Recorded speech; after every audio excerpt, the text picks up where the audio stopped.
Hello friend, आपका स्वागत है हमारे यूट्यूब चैनल पर। आज हम जीएस के बहुत ही महत्वपूर्ण प्रश्न लेकर आए हुए हैं। तो इधर उधर की बातें न करते हुए सीधे चलिए अपने टॉपिक्स पर। तो आज का हम पहला प्रश्न देखते हैं। सुप्रीम कोर्ट किस में हस्तक्षेप नहीं कर सकती? पहला ऑप्शन है मूल अधिकार, दूसरा है अनुसूची। तो इसमें ऑप्शन बी सही है। अनुसूची में सुप्रीम कोर्ट अनुसूची में हस्तक्षेप नहीं कर सकती।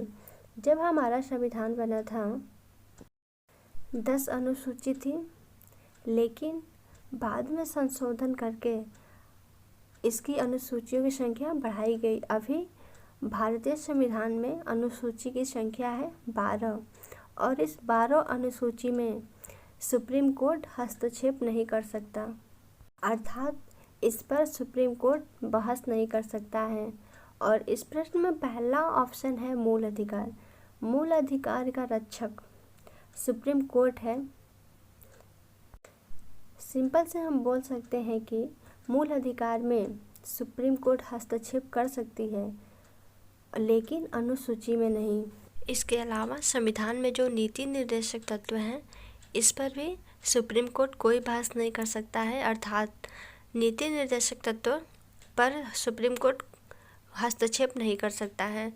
नीति निर्देशक तत्व का वर्णन संविधान के चौथे भाग के क में है। दूसरा प्रश्न है, जमींदारी व्यवस्था किस संविधान संशोधन द्वारा खत्म किया गया?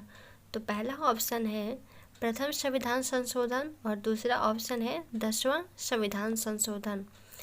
तो इसमें पहला ऑप्शन सही है, प्रथम संविधान संशोधन में 26 जनवरी 1950 को हमारा संविधान लागू हुआ था, लेकिन इसके पहले भारत में जमींदारी व्यवस्था था और जब संविधान लागू हो गया उसके एक साल बाद ही 1951 में पहला संविधान संशोधन किया गया और इस जमींदारी व्यवस्था को समाप्त किया गया।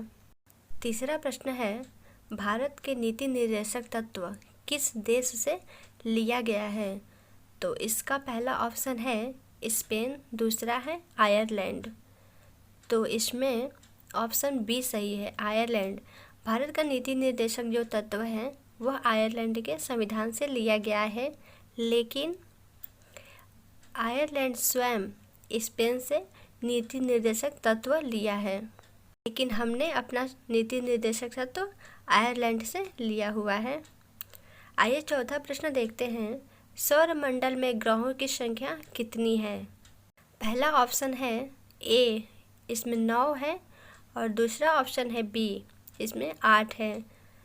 तो इस प्रश्न का सही उत्तर है बी, अर्थात ग्रहों की संख्या 8 है।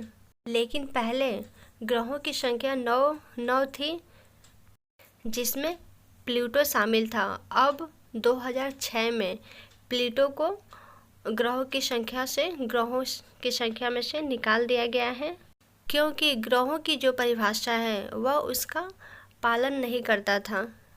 पांचवा प्रश्न है, सर्वाधिक चमकीला और गर्म ग्रह कौन सा है? तो इसमें पहला ऑप्शन है बुध, दूसरा ऑप्शन है शुक्र। तो इस प्रश्न का सही उत्तर है शुक्र,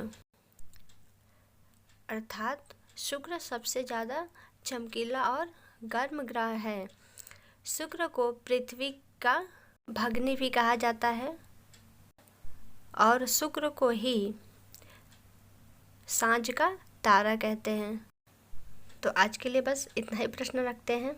अगर वीडियो में आपको कुछ अच्छा लगा हो तो इसे लाइक कर दीजिए और ऐसे ही वीडियो प्राप्त करने के लिए चैनल को सब्सक्राइब कर दीजिए।